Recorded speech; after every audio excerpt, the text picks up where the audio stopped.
Hey guys, we're going to continue on learning about probability. So now we're going to talk about computing the conditional probability using a sample space.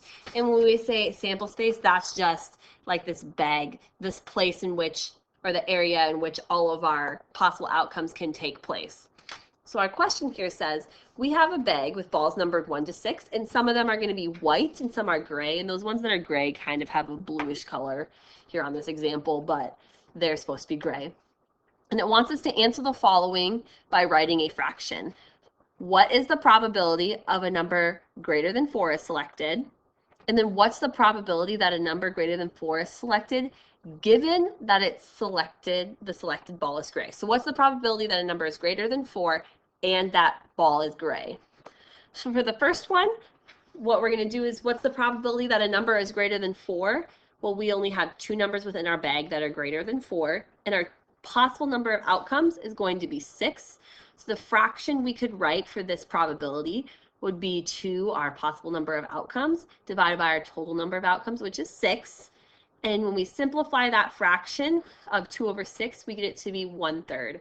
So there's a 1 in 3 chance that the ball you pull out of the bag is going to be a number greater than 4. For the second one, it wants us to find the probability of a number being greater than 4 and also having a ball that is gray selected.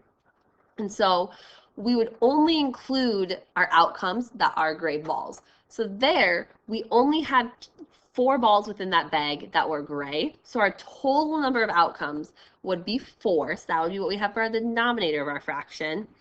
And then the number of balls that are greater than 2 are going to be 5 and 6, or excuse me, greater than 4, are going to be 5 and 6. So then we have 2 possible outcomes.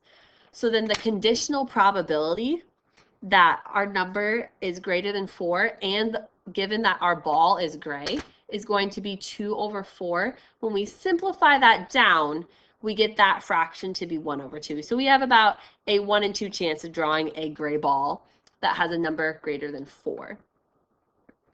And real quick, just to review, when we talk about conditional probability, that's the probability of something given a condition. So in that second example, we gave the condition that the ball has to be gray, and so therefore it changed how we found the probability in all.